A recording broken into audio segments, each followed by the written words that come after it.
ఖమ్మం జిల్లా వైరా నియోజకవర్గ స్థాయి ఇందిరా మహిళా శక్తి సమరాల్లో అదనపు కలెక్టర్ శ్రీనివాసరెడ్డితో కలిసి పాల్గొన్నారు ఎమ్మెల్యే రామదాస్ నాయక్. మహిళలకు ఆర్థికంగా బలోపేతం చేసేందుకే ప్రభుత్వం చర్యలు చేపట్టిందని వైరా ఎమ్మెల్యే మాలోత్ రామదాస్ నాయక్ అన్నారు. ఎమ్మెల్యే అదనపు కలెక్టర్ పి శ్రీనివాసరెడ్డితో కలిసి వైరా మార్కెట్ యార్డ్ లో శనివారం నిర్వహించిన వైరా నియోజకవర్గ ఇందిరా మహిళా శక్తి సమరాల్లో పాల్గొన్నారు. ఈ సందర్భంగా ఎమ్మెల్యే మాట్లాడుతూ ప్రభుత్వం అన్ని పథకాలు మహిళల పేరుని అమలు చేస్తుందన్నారు. మహిళలకు 1,00,000 కోట్ల వడ్డీ లేని రుణాలు అందించే దిశగా ప్రభుత్వం ముందుకు వెళుతుందని తెలియజేశారు.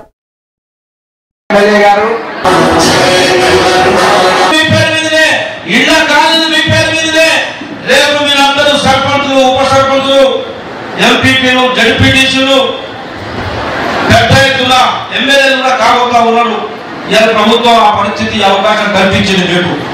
మీకు అసౌకర్యాలు ఉన్నా, కొద్దిగా ఇబ్బంది ఉన్నా చాలా ఓపికగా ఈ కార్యక్రమంలో ఉన్నారు. మీరు మీ అందరికి ధన్యవాదాలు తెలియజేస్తూ మన ఎమ్మెల్యే చేసిన తర్వాత ఈ నియోజకవర్గం వైరా నియోజకవర్గంలో ఉన్న ఈ మండలాలన్నిటికీ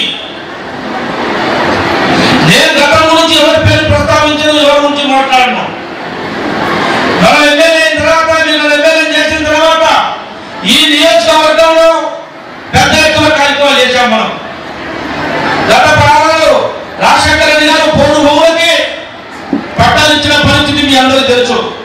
ఆ పట్టాలు ఇచ్చిన భూములన్నీ కూడా కేసీఆర్ ప్రభుత్వంలో మొట్టమొదటి కార్యక్రమం చేశారు.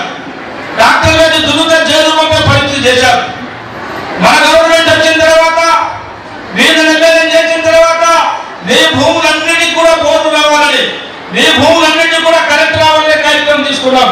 దాదాపు 6 నెలలుగా నిద్రపోకుండా గెలిచిన తర్వాత ఇటు పార్టీలు అయితే, ఇటు రైతులు అయితే, ఇటు మన పార్టీ నాయకత్వం అయితే, ఇటు మీరందరూ అయితే ఎక్కడ కూడా నిద్రపోకుండా మేలుకొని తల్లాలి దాకా బోర్డు వేసే దాంట్లో పాలెస్టోళ్ళు ఇబ్బంది పెట్టే దాన్ని బదిలాని ఏం చేసే చేసి దాదాపు మీ అందరికి 5,000 బోర్డు వేసే కార్యక్రమం తీసుకున్నారని చెప్పేసి మీ అందరికీ మనం చెప్తా ఉన్నా. ఇవాళ 2 పంటలు పడుతా ఉన్నాయి. మన కొద్దిగా విక్రమ్ నగర్, రామనాథ్ నగర్, కశ్మీర్ నగర్ పోయి చూస్తూ ఉంటే 2 పంటలు వేసి ఇవన్నీ బోర్డు ఉన్నాయా, ఇవన్నీ చెట్లు పుట్టా ఉంటే ఇవన్నీ